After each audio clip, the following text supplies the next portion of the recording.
Lord wants you to eat, then you will have to eat. So this man took this as a challenge. He said, all right, I accept this challenge, although the saint wasn't giving him this challenge. So he just kind of looked at it as a challenge himself. And he said that tomorrow, the whole day, I'm going to fast. And if by the next day morning, I have totally fasted from food and water, then will you accept that the Lord cannot force me to eat if I don't want to eat? And the saint said, well, I know that if the Lord wants you to eat, and you will have to eat. However, if you want to challenge the Lord, then it is up to you. So he said, yes, I will prove it to you. The gentleman said that I will prove it to you that this won't happen. So he took this challenge very seriously. Hare Krishna, Krishna Krishna, Hare Hare. Hare Rama, Rama Rama, Hare Hare. Hare Krishna, Krishna Krishna, Hare Hare. Hare Rama, Rama Rama, Hare Hare.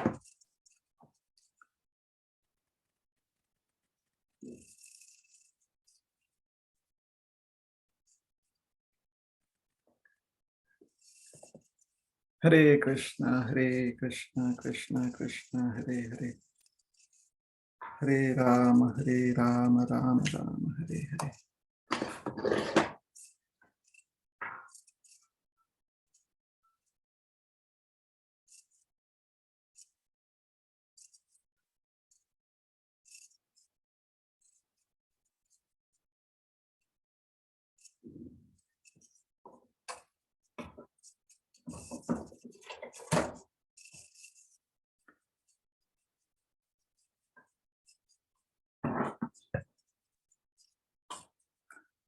Hare Krishna, Krishna Krishna, Hare Hare.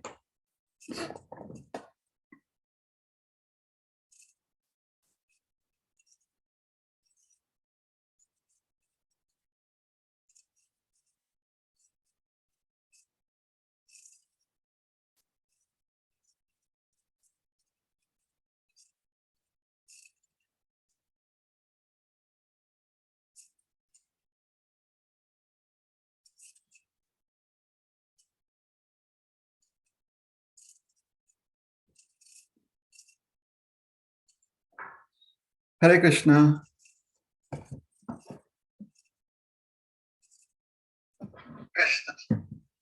Hare Krishna, Prabhu.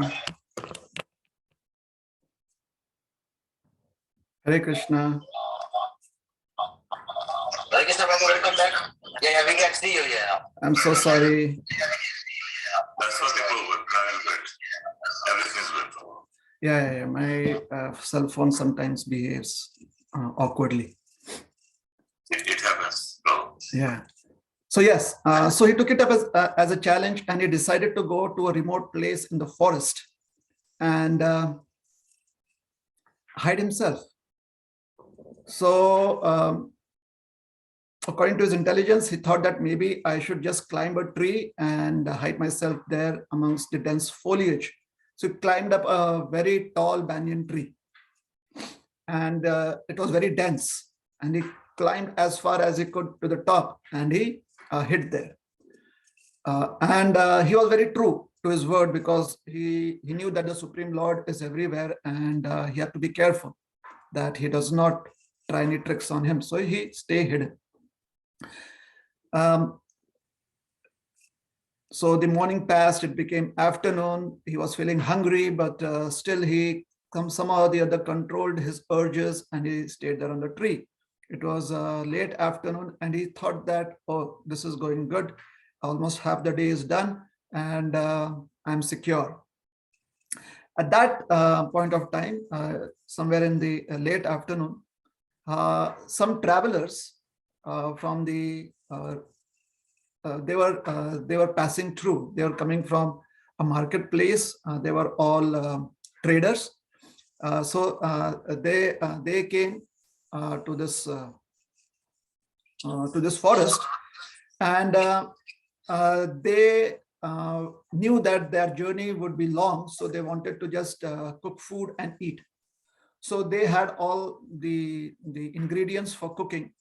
So they sat down and right under the tree, and they started cooking. And the flavor and the fragrance reached up to the man, and the man was really feeling very much attracted to the food that was being cooked, but he held back. He said, no, no, no, I have to just stay away from food.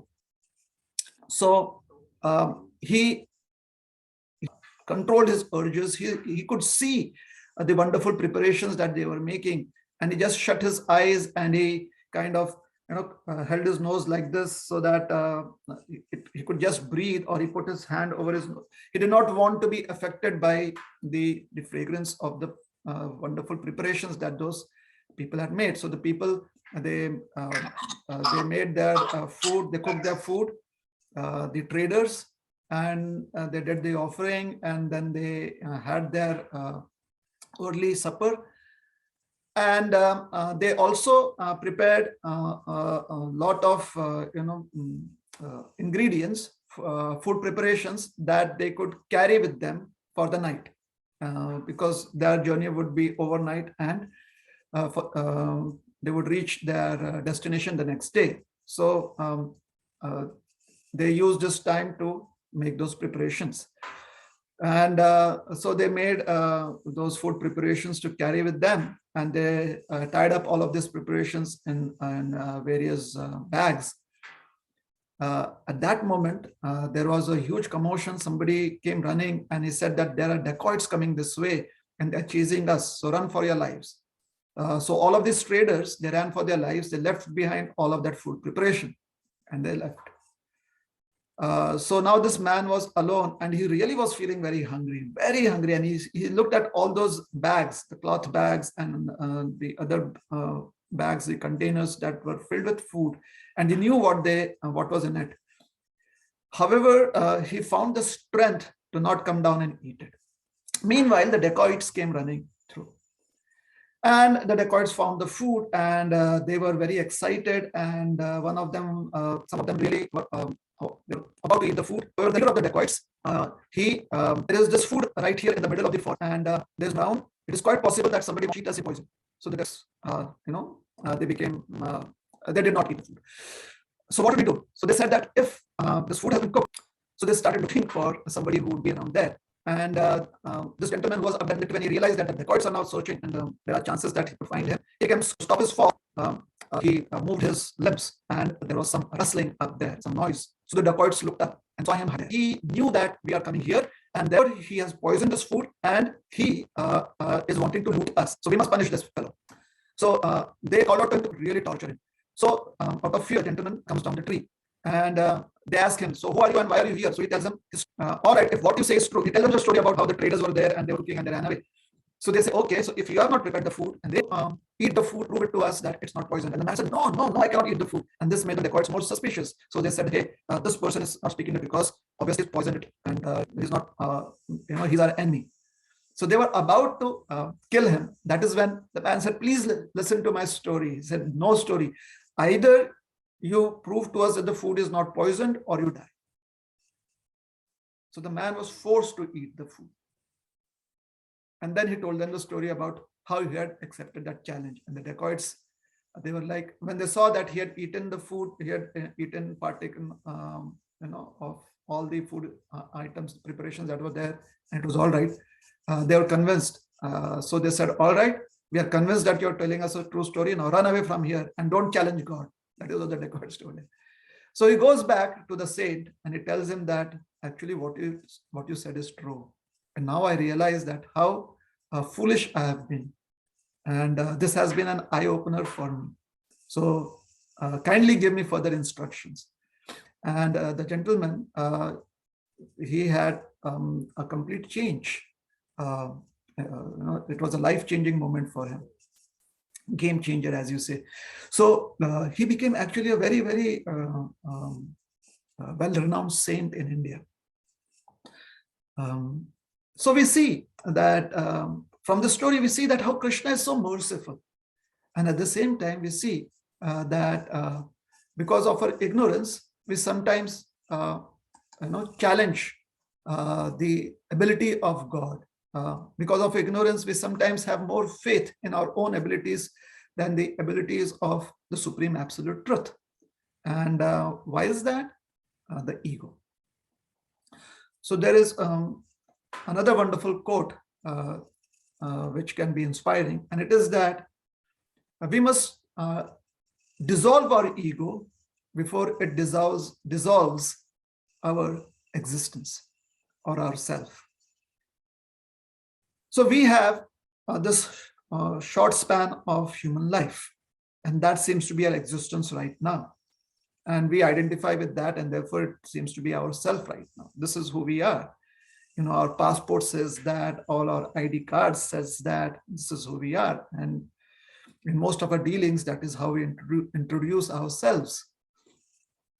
Even if we are initiated, the idea is that this 5 foot 8 inches body, or this 50, 60, or 120, 140 pounds, or 50, 60, 70 kilos of this existence is me.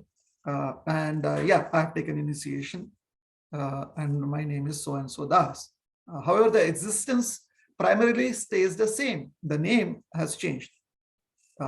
Certain parts of the day we remember that we are actually the servant of the Lord, and the rest of the day we live our existence according to the physical existence that we have. That I am a human being, and I am this body. We live according to that. So unless and until we dissolve our ego, this fixated understanding of our physical existence, unless and until we dissolve our ego, we are in a very dangerous situation. Hence, we must dissolve our ego, and the practice of Krishna consciousness trains us in this process. So dissolve our ego before it dissolves our existence. In Mukundamala Stotra, King Kulashekar has prayed wonderfully, which this prayer is very helpful because it keeps us inspired. Idam shariram parinam peshalam patanta vashyam shatasandhi jarjaram kimaushadam pritchasi mudha durmate niramayam krishna rasayanam piba.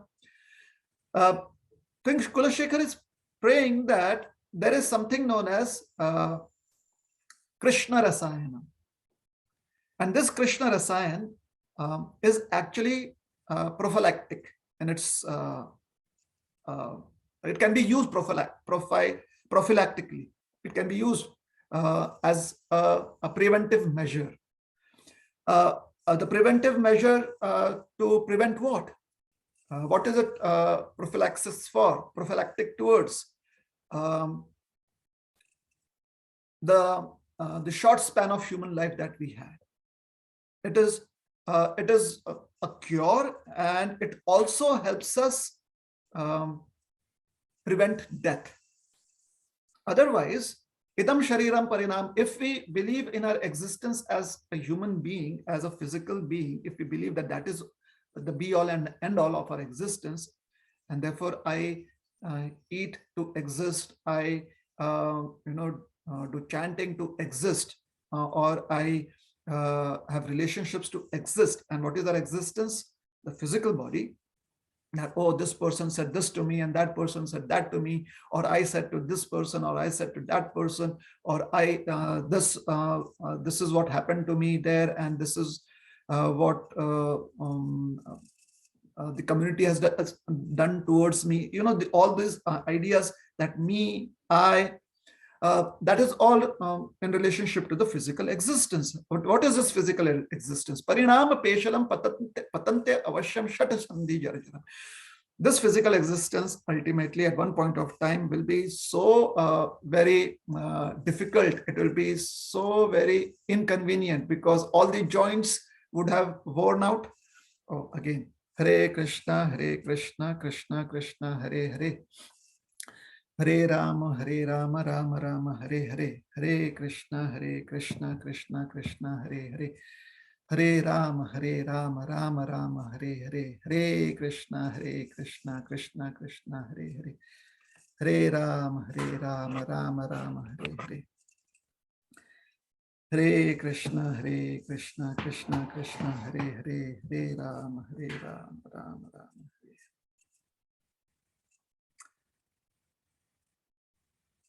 Hare Krishna, Krishna Krishna, Hare Hare. Hare Rama, Rama Rama, Hare Hare.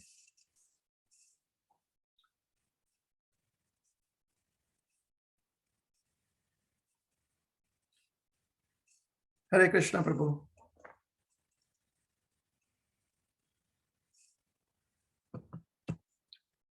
Hare Krishna.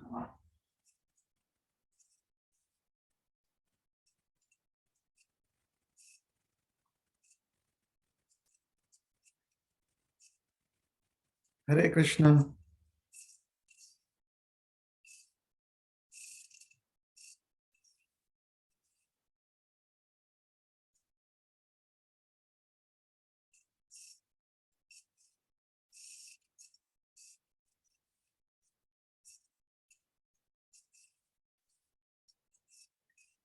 Hare Krishna, Krishna Krishna, Hare Hare, Hare Rama, Rama Rama,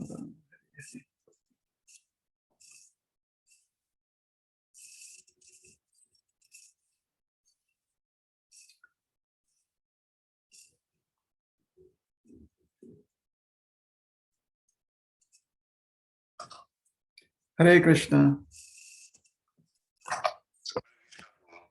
I'm so sorry. Again, I had this issue. It happens. We don't have any control over time, but now we can hear you. Hare Krishna. Yes. It's somehow my phone is getting heated up, and that is why it stops. I see. But we are okay now. We see you. Yes. We can see you. Yes. So let me continue. So Krishna Rasayanam Piba. Yeah. So the existence that we have so much faith in, what is its result? Its result is Shata Sandhi Jarjaram. The body is going to be, it is going to decay, and then it is going to be very painful existence in one sense, because all the limbs, all the bones, all the joints, they are going to be worn out, and they're going to be more prone to disease, and more prone to physical issues. And finally, Parinam Peshalam, ultimately it is going to just turn to a skeleton. It is going to become just a skeleton, or turn into dust. So Krishna Rasayanam is Krishna Rasayan, the elixir of the holy name of Krishna, Piba. By drinking this, the holy names of Krishna, or by hearing and chanting the nectarian glories of the Supreme Personality of Godhead Krishna, we actually are taking prophylactic treatment. What is a treatment? What is a so it is, or we are actually taking a preventive measure. What is a preventive measure? That the body may go through its changes. However, with the end of the body, or with the deterioration of the body, we do not become affected, which means that we actually transcend the physical challenges. Hence, Niramayam Krishna Rasayanam. This is Krishna Rasayan. It is not only helpful at the time of death, it is also helpful during life. It prevents death in the sense that we, after the physical body dies, we achieve eternal life. And even while we are in the physical body, we are able to transcend the limitations of the physical body. Hence, Niramayam. It is prophylactic medicine. Niramayam. For this to happen, to be able to believe in Kulashekar Maharaj's instructions, or in Kulashekar Maharaj's guidelines, one has to be philosophically strong. One has to be convinced of the philosophy of life. One has to be convinced of the philosophy of Krishna consciousness. And this conviction increases it is inversely proportional to our ego, the fixated understanding of ourselves as our physical existence. See, so as this understanding decreases, as our ego decreases, the more we are able to transcend the material existence. That is the idea. And what helps us decrease our deep connection with the ego? Knowledge, the understanding of philosophy. So knowledge and the understanding of knowledge and the application of knowledge helps us achieve that potential. In Chaitanya Charitamrita, when Lord Chaitanya is not, it is described by Krishnadas Kaviraj Goswami in Chaitanya Charitamrita that when Lord Chaitanya is not very eager or happy or is not open to meeting Maharaj Pratap Rudra, because he's a king and Chaitanya Mahaprabhu is a sannyasi and there are certain protocols.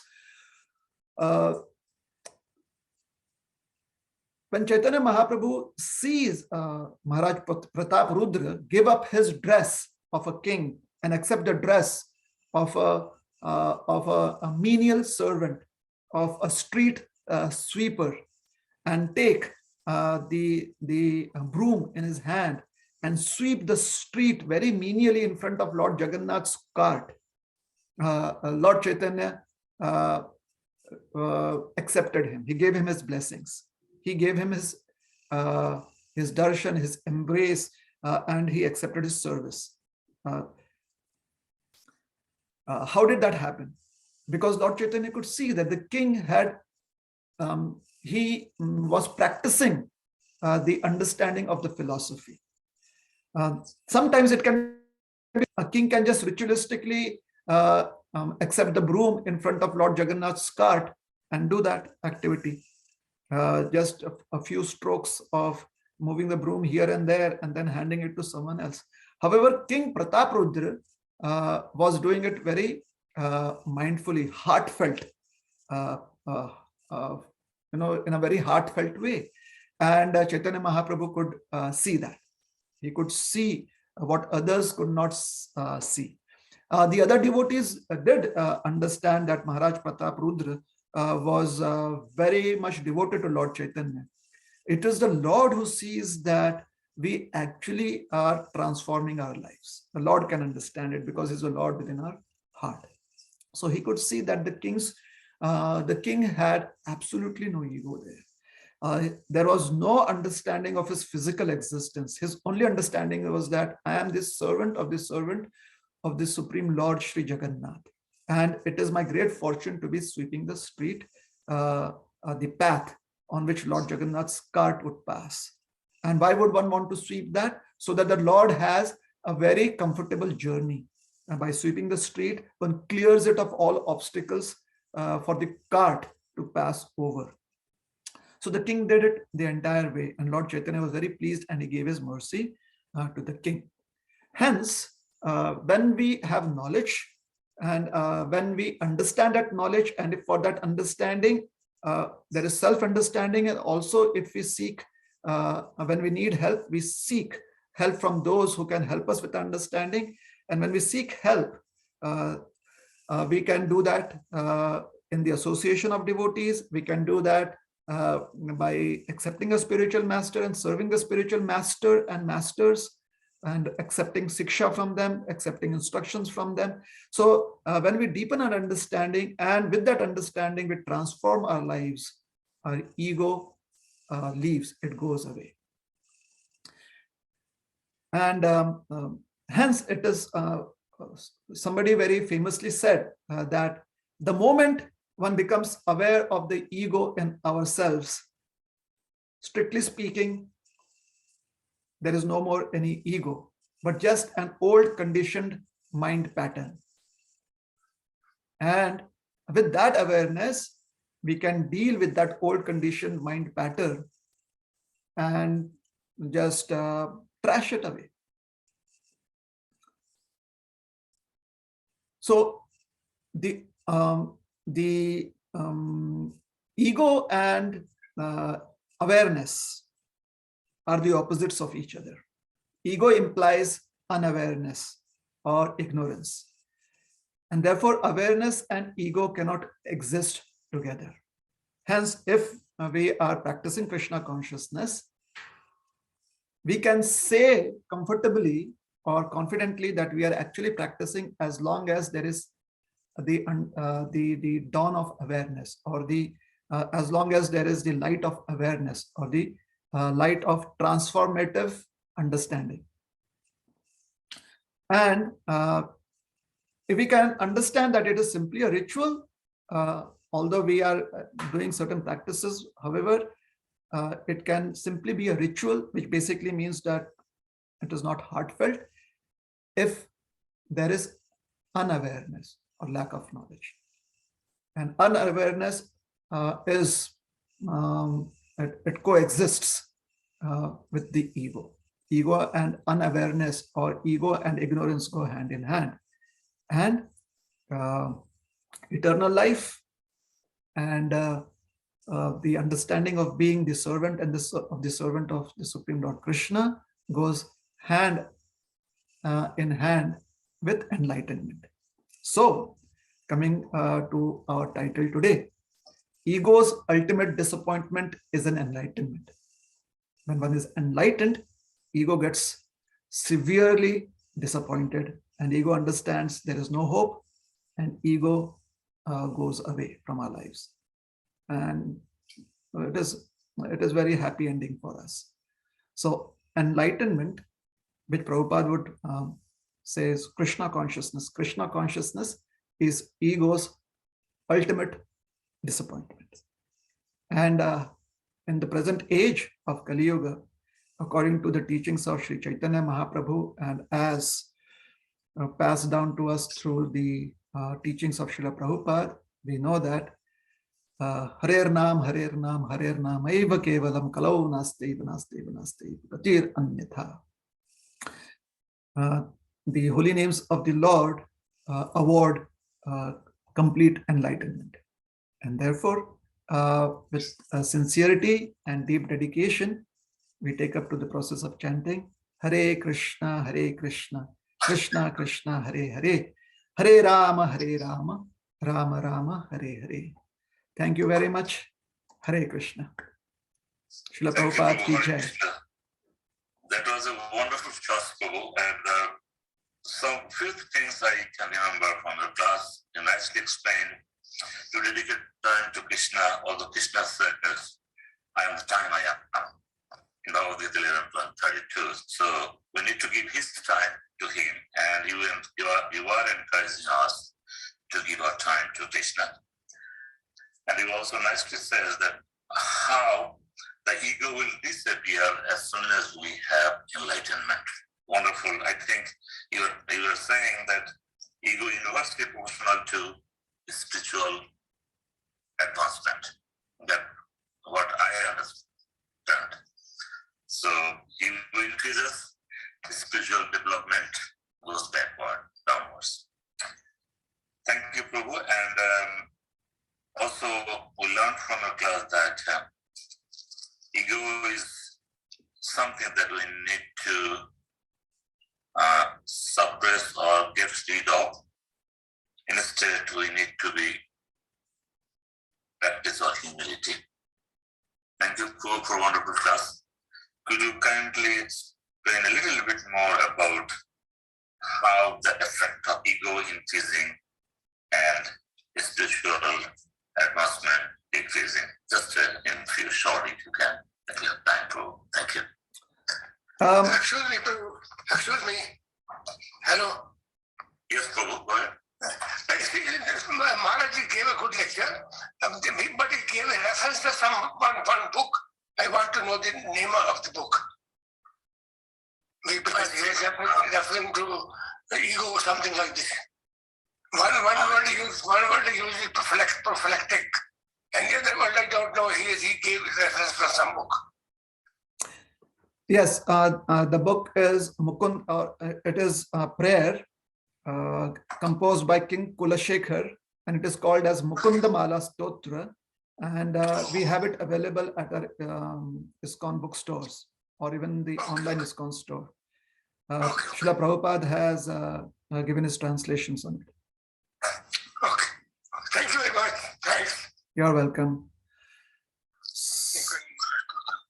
So, Amar Thakur Prabhu, your question.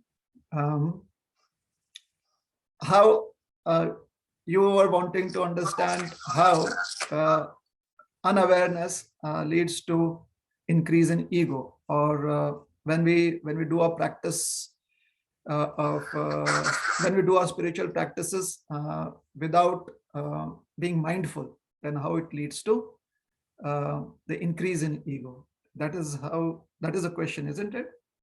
Yes, Prabhu. Yes, Prabhu. Thank you. So we already have impressions from so many lifetimes, and all these impressions are there in our consciousness, in our present life. These impressions, they create an understanding of our existence. That is why we try to protect ourselves from disease, from hunger, from pain. That is how we try to protect ourselves. When a child does that, as soon as a child is born, the child tries to protect itself. We call it the need of the child, but basically it is trying to preserve and protect one's life as a human being. This is also seen in other species of life. So where does that come from? That instinct come from? In modern day science or modern day understanding, we call it as instinct. It could be animal instinct or human instinct. It comes from, according from the philosophical books, we understand that it comes from our previous lifetimes. We carry some impressions from previous lifetimes.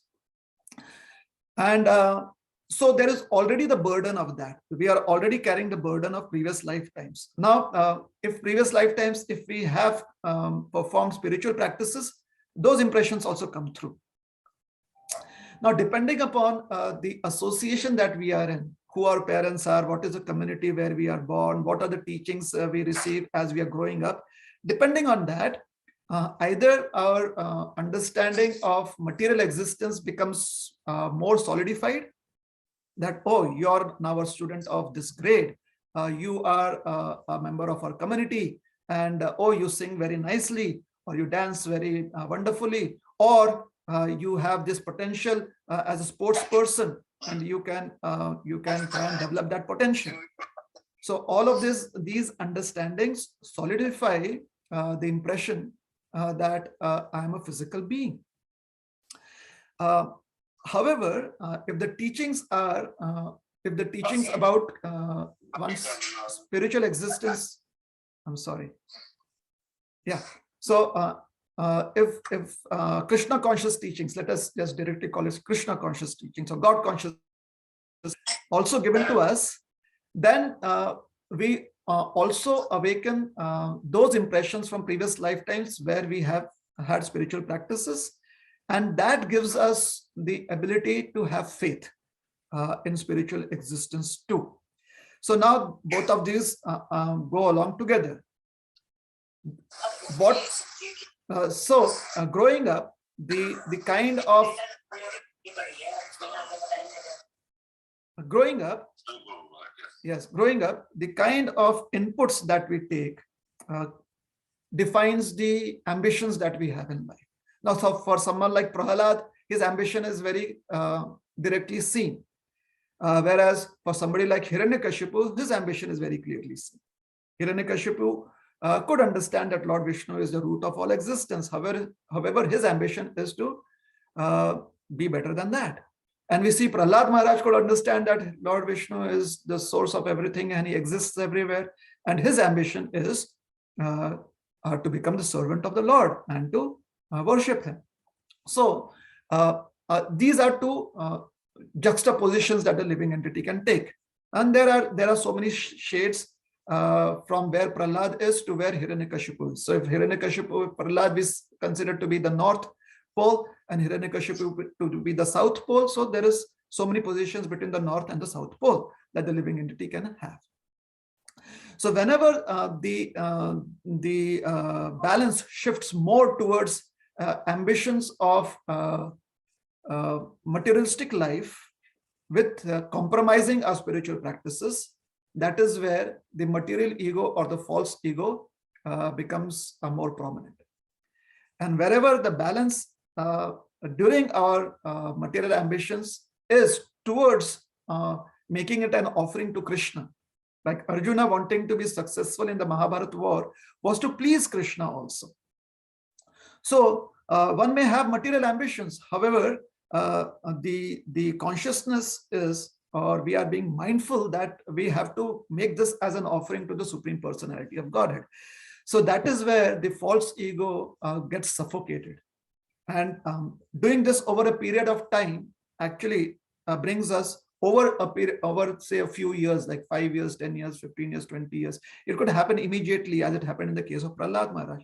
But some of us may be a little pragmatic, and we may say that, yeah, for us it could take 4 years, 5 years, 8 years, 10 years, 12 years, 15, 20, 30, 40 years, whatever it takes us to evolve more. So what makes the ego increase is when we run after our material ambitions, or we try to achieve our material ambitions at the cost of our spiritual upliftment, at the cost of being mindful or being thoughtful or being absorbed in our spiritual practices. For example, if you are chanting the holy names of the Lord, but at the same time we are thinking about our material affairs and management of our material affairs, so there is a drag in our spiritual evolution. So it is as if our legs are bound by some weights, and it is although we are trying to make spiritual progress, it is very slow, or it is not happening because of this weight that is there. Hence, Prabhupada would always he would always try to motivate us, Srila Prabhupada, by saying that we have to be conscious of Krishna in each and every activity of our lives. So we can begin that by taking small steps.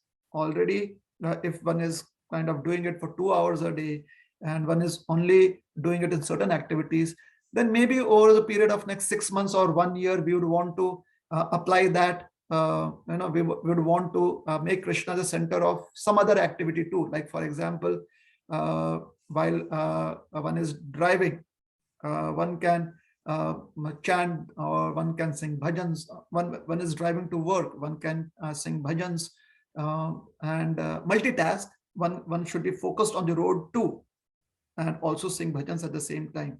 And that is possible. Multitasking is possible. Most of you are householders. You know how to do it.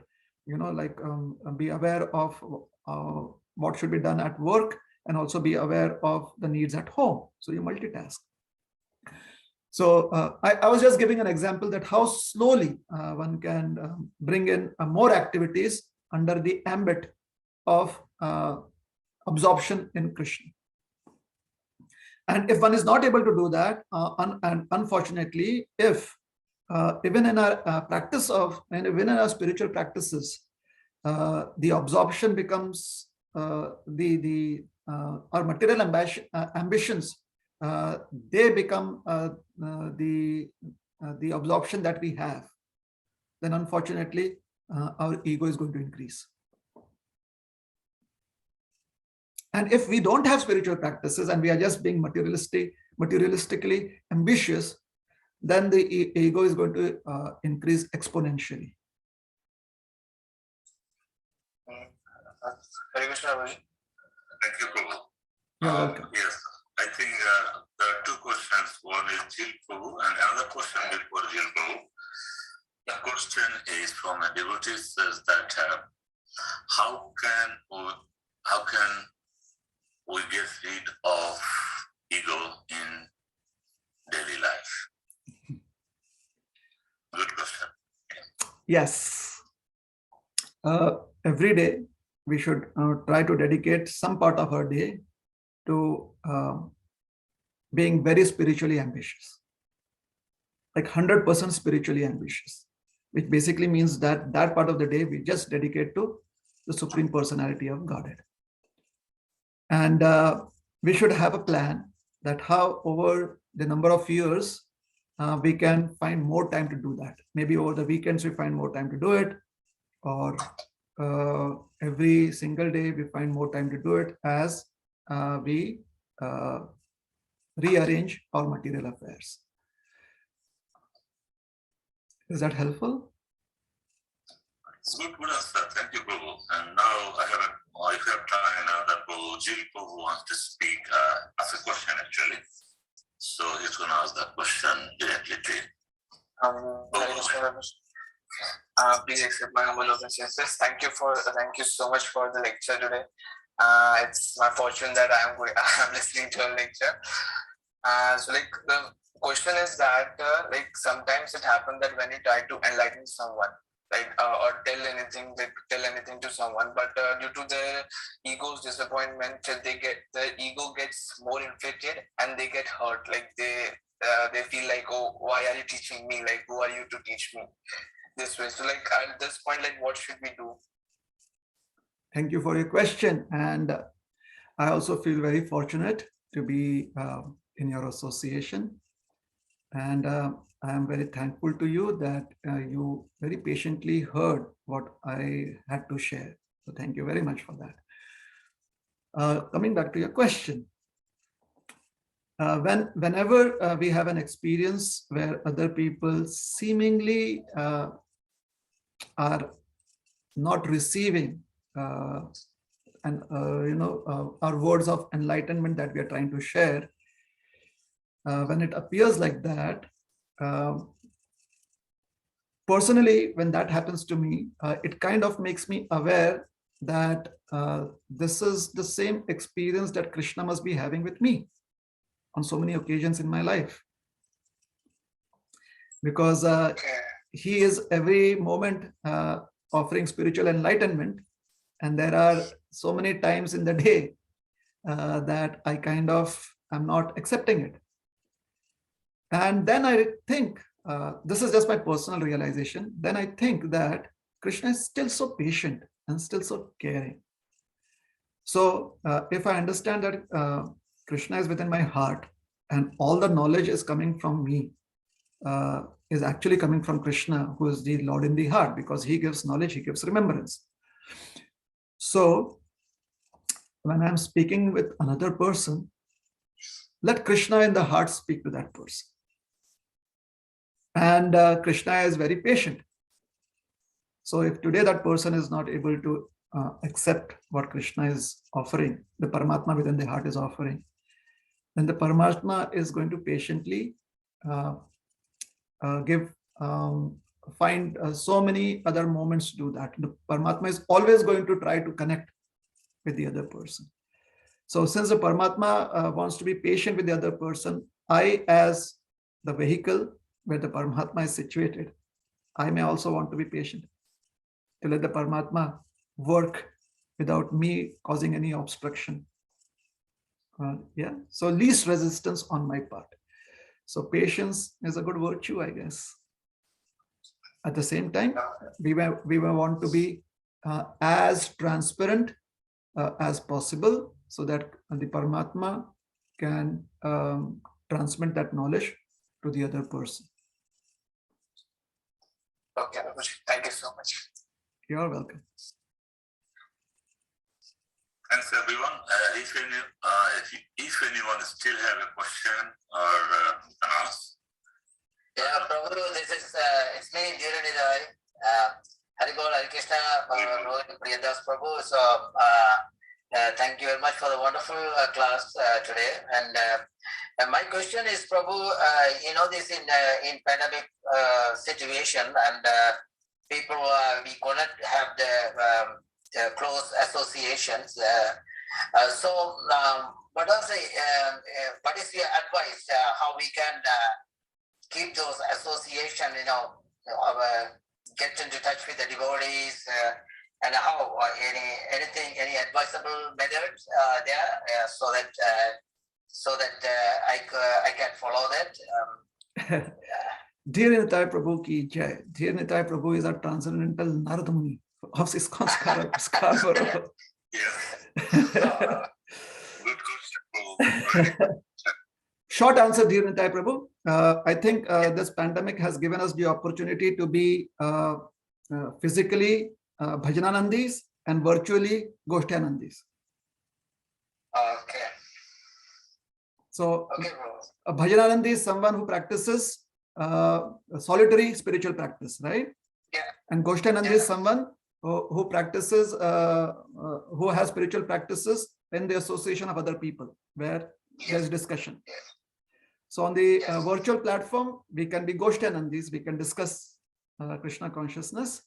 And because physically there are limitations now, we can be Bhajananandis. We can do our own solitary spiritual practices. Yes, Prabhu. Yes, Prabhu. Nice answer. Thanks a lot. Thank you. Very good, Prabhu. It's a good learning. The Prabhu's class is always very important, and we get good points to carry and take with us. And the last one, Prabhu said that, yeah, that's nice that virtual is the reality, new reality, that virtual classes are there. So from home, we can attend classes and we can get hear lectures like exalted devotees like Rohinipriya Prabhu. He's not in Canada, he's not in Scarborough, but we are listening to him, we are interacting with him. So this is the new reality. Thank you, Prabhu, for the answer. And thank you for giving us your valuable time. You're always with one Scarborough devotees and giving us the spiritual knowledge to prevent better than treatment. Doctor. So your words, I see that you are doctor, you are also a spiritual doctor. Thank you, Prabhu. Thanks for your time, and we are very grateful to you. Thanks to all the devotees. Our classes will be posted on YouTube, YouTube, and WhatsApp, and our website.